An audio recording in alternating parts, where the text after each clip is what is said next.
Good afternoon, everyone. I would like to welcome you to Christchurch Cathedral here in Grafton for our organ recital. My name's Naomi, I'm the Dean of the Cathedral, and it is my great honour to introduce Mr. Robert Eather, our Director of Music, as he plays a beautiful repertoire of music today. As we gather, we acknowledge that we are on Bundjalung country here, and we give thanks and pay our respect to elders past and present while we commit ourselves to ongoing reconciliation. This organ recital showcases Robert's music and his music across the beautiful different genres, different amazing composers. Now, Robert began playing the organ at age 10 in St Luke's Church in South Singleton in the Diocese of Newcastle, and he quickly earned a Newcastle Diocesan Organ Scholarship at the age of 13. Some of the notable people he received guidance from included David O'Neill, Philip Matthias, Paul Dyer, and the late Anthony Jennings, as he honed his skill on the pipe organ and harpsichord at the Newcastle University Conservatorium of Music. Before he took on the role here at Christchurch Cathedral as the Director of Music, Robert held positions at Raymond Terrace High School, at St Mary's Anglican Church in Maitland, and a lectureship in church music at St John's College, Morpeth. In this capacity in particular, he shared his knowledge with candidates preparing for ordained ministry, and offered expertise in church music, which he continues to do today for those getting ready for ordination in our diocese. His commitment to organ music extends beyond performance. Some notable achievements include compositions such as the anthem "I Will Open My Mouth in Parables," performed at the International Festival of Philosophy, Science and Theology held in Grafton, as well as a composition "Fanfare Australia" and the Grafton Service for the Cathedral's 120th anniversary of dedication, all contributing to the liturgical repertoire. Throughout his career, he has played a pivotal role in advancing the recognition of the organ as both a liturgical and a concert organist. He has organised concerts, recitals, workshops for various performers, students and local groups so that the organ is accessible to a wider group. He also oversees the maintenance and enhancements of the cathedral organ, for which donations are warmly encouraged as we maintain this wonderful instrument and indeed the building. Some time ago in 2017, he became the longest-serving organist of Grafton Cathedral, and last year we celebrated his 25th anniversary here as Director of Music. His contributions extend to the broader musical community, with roles teaching at Clarence Valley Anglican School since 1999, and a teaching position for many years at Clarence Valley Conservatorium and being on the Board of Management there until 2016. In 2022, Robert was awarded an honorary fellowship of the Guild of Church Musicians, which is awarded for someone who's made an exceptional contribution to church music, going above and beyond the general expectations of a professional position. And this was conferred last year by Bishop Richard Herford. Now, you would have received at the door a program which has detailed information about each piece. And following our recital this afternoon, there will be a delightful afternoon tea. Robert will be ably assisted this afternoon by Deputy Organist, Mr. Robbie Coulton, and you'll see him, we'll be using this screen here so you can actually see what's happening behind the organ as well. Today's organ recital is an opportunity to appreciate the beauty of organ music as we meet in a place that was built to particularly emphasise how beautifully music can emphasise the transcendence of God. It's also a significant fundraiser for our music ministry, and I give thanks for the donations that have been made. And for those who are joining us online, there is a link there that they might like to make a donation as they watch the live stream. Thank you for joining us for this special musical experience. I introduce to you our Director of Music, Mr. Robert Eather.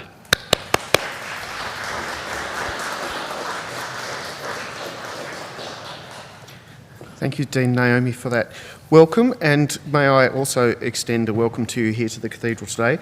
I'd also, in advance, like to thank Robbie for all his assistance and work as well.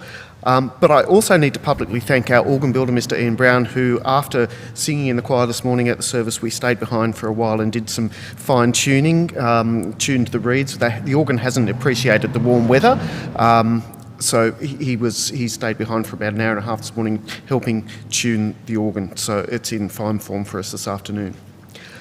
As the Dean said, if the program has fairly detailed notes on the pieces, so I won't say too much, only that I've tried to create a program that is accessible and enjoyable, particularly in the first few pieces that are well-known and well-loved favourites of the organ. I might say a little bit more about some of the later pieces as we go on, but I do hope you enjoy this afternoon's program.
I'll just give myself a little break from the organ bench for a moment, just talk to you a little bit about some of the other pieces in the program.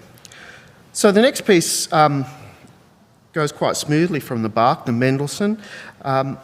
Mendelssohn was probably the person most responsible for us knowing what we know about J.S. Bach today. If it weren't for Mendelssohn, Bach would probably be less well known, and the organ composer Buxtehude would be more well known. But Mendelssohn led the revival in the interest in the music of Bach, and Mendelssohn put together the first performance of the Bach St. Matthew Passion since Bach's lifetime in the early 19th century. But Mendelssohn, of course, was an organist, and a lot of people forget that he was, but he was a great pianist and piano composer and orchestral composer, but an organist and an organ composer as well, famously playing the organ at St Paul's Cathedral in London on a visit to Queen Victoria and Prince Albert, and then the organ was manually pumped, and the pumpers got so sick of him improvising at the end, he went on and on and on, they just walked away and the organ just died. But Mendelssohn, a great organist. This movement from his fourth organ sonata is particularly pretty. It features a beautiful flowing, almost moto continuo perpetuo melody in the flute, the 8-foot flute, and I'm using the great 8-foot flute, and then other melodies around it. And then towards the second half of this allegretto movement, each hand has two separate parts per hand, so it gets quite complex, and you might hear that. Following that, a meditation by the English composer William Ross, quite a beautiful and contemplative piece, again featuring the diapason sound of the instrument. Then the last three pieces on the program are pieces by the contemporary organ composer Paul Fay, and there's some information about Paul there. I'm quite a fan of Paul and his work and what he does to bring the organ to wider audiences as well, but he's a fantastic composer. He has found the lost art of writing a good tune, basically, and he has such a gift with melody, and you'll hear that in these pieces. The humoresque, I think, is based, probably, he would have had from his inspiration a similar piece by the Italian composer Pietro Ion, and I'm using just flutes for that. It's a very light-hearted and, as the name suggests, humoresque type piece. The second last piece on the program is a very simple but very beautiful and profound solemn melody, and I'm going to dedicate that to the memory of my father who died in August. Robbie played this piece at my father's funeral, and it was just had such depth to me, and it had moved me greatly, so I thought I'd play that again today. And then the last piece is essentially a set of variations on the tune Simple Gifts, and you will hear rural type sounds, and you'll hear the sound of birds and all sorts of things in Simple Gifts, and they're the simple gifts we can be thankful for.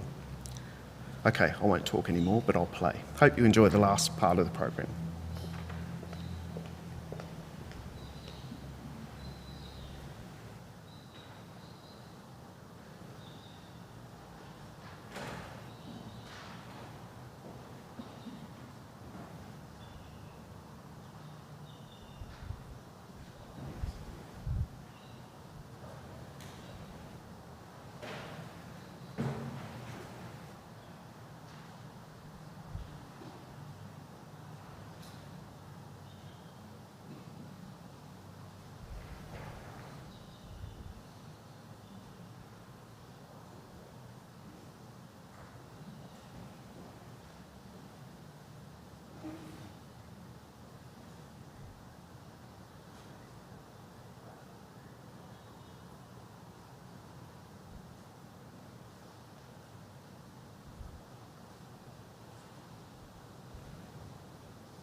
There is something incredibly mesmerising about watching all those levels of movement in different directions at the same time, both feet, both hands, concentrating, needing extra hands from Robbie. That was incredible. Thank you, Robert.